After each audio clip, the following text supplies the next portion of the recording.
Srednji vek je eno izmed najtemnejših in najbolj krutih obdobij v zgodovini. Od cerkva, zgrajenih iz človeških kosti, do nenavadnih dogodkov, ki jih še danes ne znamo razložiti. Pridružite se mi, ko bomo razkrivali nekatere izmed najtemnejših skrivnosti in najbolj grozljivih odkritij, ki jih je zapustil srednji vek. Preden začnemo, prosim všečkajte ta video in se naročite. To nam, ustvarjalcem vsebin, veliko pomeni. Hvala vam! In zdaj začnimo. Plesna kuga v Franciji. 15. julija 1518 je ženska po imenu Frau Trofeja nenadoma začela plesati na eni izmed ulic v Strasbourgu. Brez glasbe, brez praznovanja, brez jasnega razloga. Plesala je več ur, nato celo noč. Naslednji dan še vedno ni prenehala. Po enem tednu se ji je pridružilo več kot 30 ljudi. Ko je prišel avgust, jih je bilo še več. Skoraj 4 dni je na stotine mošti, žensk in otrok neprestano plesalo po ulicah. Mnogi med njimi so dobili rane na nogah, padli zaradi izčrpanosti. In po zapisih iz tistega časa so nekateri celo umrli zaradi kapi ali srčnega popuščanja. Še bolj nenavadno pa je, da jih oblasti niso ustavile. Namesto tega je mestni svet verjel, da morajo žrtve svojo bolezen preprosto izplesati iz sebe. Postavili so celo oder in najeli glasbenike, da bi še bolj spodbudili plesalce. Toda to ni pomagalo. Nenavadna epidemija se je nadaljevala skoraj 2 meseca, preden je počasi izginila. Do danes še vedno ni jasne razlage, zakaj se je to zgodilo. Nekateri pravijo, da je to povzročila gliva na žitu, medtem ko drugi verjamejo, da je šlo za množični psihološki pojav, ki so ga poslabšali lakota, bolezni in strah, ki so takrat prevladovali v regiji. Minilo je več kot 500 leti, a to ostaja ena najbolj skrivnostnih ugank v evropski zgodovini. Srednjeveška sojenja živalim. Med 13. in 18. stoletjem je v Evropi obstajala nenavadna tradicija, da so proti živalim vlagali tožbe. In to ni bila šala ali zgolj simbolični ritual. Obstajala so prava sodišča, sodniki, odvetniki, priče in formalne sodbe. Leta 1386 v Normandiji so sodili prašiču, ker je napadel otroka. Dodelili so mu celo svojega odvetnika, preden so ga dokončno obsodili. Leta 1587 je neka skupnost v Franciji vložila tožbo proti hroščem, ki so uničevali njihove vinograde. Primer je trajal 8 mesecev, insekti pa so imeli celo svojega odvetnika. Eden najbolj nenavadnih primerov se je zgodil v Baslu v Švici leta 1474. Petelin je bil sojen, ker naj bi znesel jajce. Po takratnem prepričanju naj bi iz petelinjega jajca lahko nastala pošast, imenovana bazilisk. Z modernega vidika se to zdi smešno, vendar je bila za ljudi v srednjem veku zakon del božanskega reda sveta. Verjeli so, da so vsa bitja podvržena božji zakonodaji in lahko odgovarjajo za svoje dejanja. Za njih je bila misel na svet brez razloga bolj strašljiva kot sojenje živali. Čarovniške steklenice. Več kot 200 nenavadnih steklenic so našli pod kaminom, vrati in zidovi starih hiš v Angliji. Na prvi pogled so bile to le navadne steklenice, ko pa so arheologi nekatere odprli, so odkrili grozljivo vsebino. Zvita žeblja, igle, človeški lasje, odrezani nohti in celo človeški urin. Temu pravijo čarovniške steklenice. Po takratnem mirovanju so te steklenice služile kot zaščita pred čarovnicami in uroki. Urin naj bi predstavljal osebo, za katero so verjeli, da je preklet. Igle in žeblji naj bi ujeli urok, medtem ko se ta približuje žrtvi. V nekaterih steklenicah so našli celo majhno srce iz blaga ali kože, prebodeno z iglami. To naj bi bil simbol samega čarovnika in verjamejo, da ga bo bolečina prisilila, da odstrani urok. Leta 2004 so raziskovalci preučili čarovniško steklenico iz Grimliča, ki je bila stara več kot 300 let. V njej so našli človeški urin, žeblje, igle in 10 postov nohtov. Presenetljivo je, da so raziskovalci lahko določili celo, da je oseba, ki je dala urin v steklenico, kadilec, saj so v njej našli sledove nikotina. Še danes arheologi še vedno odkrivajo čarovniške steklenice pod starimi zgradbami. V času, ko ni bilo moderne znanosti, ni bilo zdravil za večino bolezni in je bilo vsakdanje življenje polno nevarnosti, je bilo verovanje v čarovništvo videti tako resnično kot vse drugo okoli njih, in morda je to najbolj grozljiv del te zgodbe. Ni vprašanje, ali so čarovniške steklenice res delovale, ampak koliko ljudi je verjelo, da jih potrebujejo za preživetje. Anhoritska celica Anglija. Med obnovo nekaterih srednjeveških cerkva v Angliji so odkrili majhne sobe, skrite znotraj debelih cerkvenih zidov. Niso imele vrat. Imela so le majhno okno, dovolj veliko, da je lahko šla skozi hrana, in ozko režo, obrnjeno proti oltarju. Te sobe se imenujejo ankoritske celice. Tukaj so se nekateri verski moški in ženske prostovoljno zaprli, da bi preostanek svojega življenja preživeli v samoti. Ko ančorit vstopi v svojo celico, škof izvede poseben obred. Vključuje molitve, ki se običajno berejo za pokojne. V očeh cerkve je ta oseba za svet mrtva. Potem se celica zapre in nikoli več ne izstopi. Nikoli več ne bo videl neba. Nihče ga ne bo več dotaknil. In včasih se nikoli več ne oddalji za več kot nekaj korakov od mesta, kjer stoji. Hrano mu podajajo le skozi majhno odprtino v steni. Skozi to odprtino tudi posluša mašo in vidi oltar. Ena najbolj znanih anahoretin je bila Julian iz Norwicha.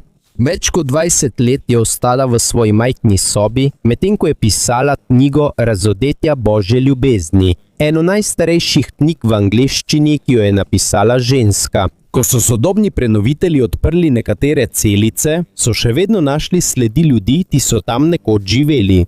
Praske na kamnu, deli osebnih predmetov, to ni bil zapor, niti kazen. To je bilo življenje v popolni samoti, ki so ga prostovoljno izbrali ljudje, ki so verjeli, da se bodo tako bolj približali Bogu, če se oddalijo od celega sveta. Kostna cerkev v mestu Kutna Hora na Češkem je majhna kapela, znana kot Sedleška kostnica. Na prvi pogled je to videti kot navadna stara kamnita stavba, podobna mnogim drugim zgodovinskim cerkvam v Evropi. Toda takoj, ko vstopiš noter, hitro opaziš, da je tukaj nenavadnega. Okrasje, ki obdaja stene, pa tudi nekatere skulpture in simboli, ki jih lahko vidiš v notranjosti. Vse to je narejeno iz pravih človeških kosti, ne replik, ne okraskov, ki so podobni kostem, ampak iz pravih ostankov ljudi, ki so nekoč živeli. Pred stotinami let naj bi bilo v tej kapeli uporabljenih med 40 in 70 tisoč okosti. Tukaj lahko vidite lobanje, ki so skrbno zložene skupaj, da tvorijo loke in okraske. Tu so tudi stebri obdani s kostmi in na sredini tapele visi ogromen lestenec, za katerega pravijo, da vsebuje skoraj vse vrste kosti, ki jih najdemo v človeškem telesu. Za večino sodobnih obiskovalcev se ta prizor zdi kot nekaj naravnosti iz grozljivke. A še bolj presenetljivo je, da to ni edini tak kraj v Evropi. Na Portugalskem v mestu Évora se nahaja znamenita kapela kosti. Tam so tisoči in tisoči okostnjakov uporabljeni za prekrivanje sten in stebrov celotne kapele. Nad vhodom je zapisano sporočilo, ki takoj pritegne pozornost obiskovalcev.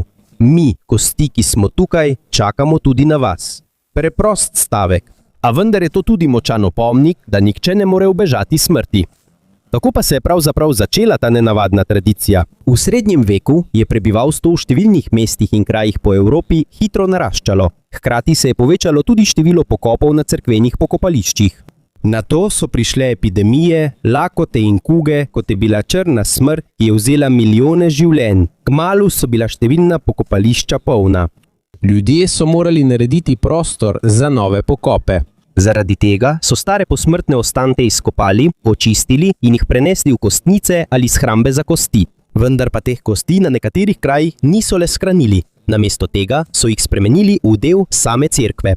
Lobanje in kosti so skrbno razporedili, da so ustvarili vzorce, okraske in verske simbole. Čeprav se to zdi strašljivo iz sodobnega vidika, to ni bilo narejeno zato, da bi ljudi prestrašili. Pravzaprav je bil namen ravno nasproten. Ta tradicija izhaja iz pomembnega pojma v krščanstvu, imenovanega memento mori, latinski izraz, ki pomeni spomni se, da boš umrl. Za ljudi v srednjem veku razmišljanje o smrti ni veljalo za nekaj nenavadnega ali morbidnega. To je bil pomemben del vere. Verjeli so, da spominjanje na minljivost življenja pomaga živeti bolj smiselno in bližje Bogu. Zato namesto, da bi smrt skrivali, so jo postavili naravnost pred svoje oči. Ob vsakem vstopu v cerkev, ob vsaki molitvi in pri vsaki maši jih te kosti opominjajo, da bo nekoč prišel njihov čas. Tudi ljudje okoli njih bodo nekoč postali kot oni. In morda je prav to razlog, zakaj imajo kostne cerkve še danes tako močan vpliv. Vsako leto te kraje obišče na tisoče turistov, mnogi izmed njih vstopijo zgolj iz radovednosti. Toda ko vstopijo, jih pogosto prevzame tišina. Postopoma se zavejo, da to, kar gledajo, ni okras. To ni zgolj umetnost, to so resnični ljudje. Ljudje, ki so nekoč živeli, ljubili, sanjali in živeli tako kot mi. In čeprav je minilo že več 100 let, so še vedno del teh cerkva. Tiho stojijo kot opomnik na resnico, ki se nikoli ni spremenila. Imperiji se lahko spremenijo, kraljestva lahko izginejo in imena se lahko izbrišejo iz zgodovine. Toda za ljudi, ki gradijo te kostne cerkve, obstaja ena stvar, ki je za vse gotova. Nekega dne bo vsak izmed nas postal del preteklosti. In to je sporočilo, ki ga tisoči lobanj in kosti na stenah teh kapelic še danes nenehno šepetajo. In njegovo ime izhaja iz francoske besede oublier, ki pomeni pozabiti. In to je prav ta namen. Ne le zapreti človeka, ampak ga izbrisati iz človeškega spomina. Dolga leta, medtem ko so prenavljali in preučevali stare gradove v Evropi, so odkrivali nenavadne jame, skrite pod stolpi, dvoranami in temelji starodavnih zgradb. Na prvi pogled se zdi, da je to le običajen del strukture. Vendar, ko so arheologi to podrobneje preučevali, so ugotovili, da so bili nekateri morda uporabljeni kot skrivne ječe. Leta 2007 so prenovitelji v Nottinghamu v Angliji odkrili srednjeveški obelisk. Pod stavbo, ki je več kot 600 let služila kot sodišče, po nekaterih poročilih so lahko ljudi, ki so jih postavili sem, preprosto pustili v temi, brez upanja na pobeg. Na Irskem v znanem gradu Leap Castle so odkrili podoben jašek. V drugih gradovih je tla oblita neenakomerna in polna ostrih kamnov. To ni bilo narejeno za udobje. Narejeno je bilo zato, da bi vsaka ura bivanja v notranjosti bila še težja. Predstavljaj si občutek človeka, ki je padel v tak kraj. Popolna tema, hladne kamnite stene, nobenega načina, da bi splezal ven. In edina majhna razpoka zgoraj te povezuje s svetom. Ko minevajo dnevi, verjetno še vedno slišiš korake ljudi zgoraj, pogovore, zvok življenja. A nihče od njih te ne vidi in nihče ne ve, ali si še živ. Vendar pa nekateri zgodovinarji verjamejo, da niso vsi prostori, ki jih danes imenujemo objed, dejansko služili kot zapori. Nekateri so morda nekoč služili kot rezervoarji za vodo, skladišča ali pa so bili le del prvotne zasnove gradu, ki so kasneje dobili bolj temačen sloves. A vendar pa je ena stvar neizpodbitna. V nekaterih od teh jam so dejansko našli človeške kosti. In to je bilo dovolj, da so se ljudje začeli spraševati, kaj se je v teh krajih pravzaprav zgodilo pred stotinami let. Strašljivo pri obljetu ni le možnost lakote, trpljenja ali smrti. Še bolj strašen je koncept, ki stoji za tem. Ideja, da obstajajo kraji, ki so bili namenoma ustvarjeni, da nekoga odstranijo iz oči javnosti. Zapečateni podzemni prostori pod Edinburgom. Leta 1985 je ragbist v Edinburgu po nesreči razbil star zid in padel v temen prostor pod mestom. Njegovo odkritje ni bila navadna klet, bila je obsežna mreža sob, skritih pod South Bridge in skoraj stoletje pozabljena. Našli so več kot 120 podzemnih prostorov. Sprva so jih uporabljali kot delavnice, skladišča in poslovne prostore. Toda sčasoma je voda začela pronikati skozi most zgoraj. Poslovneži so zapustili kraj. Zamenjali so jih najrevnejši prebivalci Edinburga, migranti brez strehe nad glavo, družine, ki si niso mogle privoščiti najema stanovanja, ljudje, ki niso imeli kam iti. V notranjosti obokov skoraj ni bilo sončne svetlobe, ni bilo ustreznega prezračevanja in nobene sanitarije. Bolezen, revščina in obup so postali del njihovega vsakdana. Ko je mesto dokončno zaprlo vhode, v 19. stoletju je bilo celotno območje postopoma pozabljeno. Več kot 100 let večina prebivalcev Edinburga ni vedela, da je pod njihovimi nogami nekoč živela in trpela cela skupnost. Ko so arheologi ponovno odprli oboke, so našli orodje, kose oblačil, živalske kosti, posode in druge sledi ljudi, ki so tam nekoč živeli. Danes je to priljubljena turistična atrakcija in pogosto velja za enega najbolj zakletih krajev na Škotskem. A vendar je resnično strašljiv del zgodbe ne o duhovih, temveč v resnici, da so tam nekoč živeli, trpeli in umrli ljudje pod mestom, ki so bili skoraj popolnoma izbrisani iz spomina zgodovine. Srednjeveška arheologija greznic, eden najpomembnejših virov informacij o resničnem življenju v srednjem veku, ni najden v gradovih, cerkvah ali starodavnih knjigah, temveč v starih tanalizacijah in greznicah. Morda ni prijetno o tem razmišljati, vendar so za arheologe srednjeveške greznice ali latrine kot časovne kapsule vsakdanjega življenja. Ko organski materiali padejo v zapečateno jamo, kjer ni kisika, se ne razgradijo takoj. Namesto tega lahko ostanejo ohranjeni več 100 let. Zaradi tega so raziskovalci odkrili semena sadja, cvetni prah, živalske kože, tkanine, čevlje in celo parazite, ki so nekoč živeli v človeških telesih. V Yorku v Angliji so našli starodavne človeške iztrebke, ki so vsebovali jajčeca glist, bičastih črvov in drugih parazitov. To je pokazalo, da so bile okužbe črevesja v srednjem veku zelo razširjene. V Nemčiji je ena greznica vsebovala več kot 30.000 češnjevih koščic. V Parizu so odkrili sledi grozdja in vina, kar dokazuje, kako pomembno je bilo vino v njihovi prehrani. V času, ko večina vode ni bila varna za pitje, preučevanje starih kanalizacij ni bilo nič kaj glamurozno. Vendar pa obstaja ena stvar, ki je številni stari dokumenti ne zmorejo. Ne laže. Medtem ko so se kronike tistega časa pogosto osredotočale na kralje, vojne in religijo, nam greznice pokažejo, kaj je navaden človek v resnici jedel, katere bolezni je prenašal in kako je živel vsak dan. Londonske kugarske jame leta 2023 so delavci med gradnjo nove londonske podzemne železnice pod Liverpool Street odkrili človeške kosti. In ne le ene ali dveh, temveč na stotine. Ko so nadaljevali z izkopavanjem, so ugotovili, da so izkopali obsežno množično grobišče iz časa kuge. Pod sodobnim mestom počivajo žrtve črne smrti iz leta 1348 in velite kuge iz leta 1665. Na Charterhouse Square so arheologi našli dolgo izgubljeno, nujno pokopališče, ki je bilo odprto v času črne smrti. S pomočjo DNK testiranja zob v kosti so znanstveniki potrdili prisotnost bakterije, ki je povzročila kugo. To je ista bolezen, ki je ubila približno 30 do 60% prebivalstva Evrope. Analiza kosti je prav tako pokazala, kje so ti ljudje odraščali, kaj so jedli v mladosti in kakšno delo so opravljali, preden so umrli. Veliko jih ni bilo rojenih v Londonu. Bili so delavci in migranti, ki so prišli v mesto iskat zaslužek. Bili so otroci, revni ljudje, ki so umrli tako hitro, da so jih morali pokopati v množičnih grobovih. Trupla niso bila lepo poravnana. Namesto tega so bila trupla naložena eno na drugo v grobovih, kar dokazuje, kako huda je bila nesreča, ki je prizadela mesto. Skupaj so odkrili več kot 3000 grobov na različnih delih projekta. Več kot 600 let so ti ljudje ostali pokopani pod ulicami in železniškimi postajami. Ko so jih ponovno odkrili, je sodobni London dobil neposredno povezavo z eno najhujših pandemij v zgodovini človeštva. Ljudje v jami niso bili kralji ali plemiči. Bili so navadni ljudje, ki so umrli v krizi, ki je spremenila celotno Evropo. Richard III so našli pod parkiriščem avgusta 2012.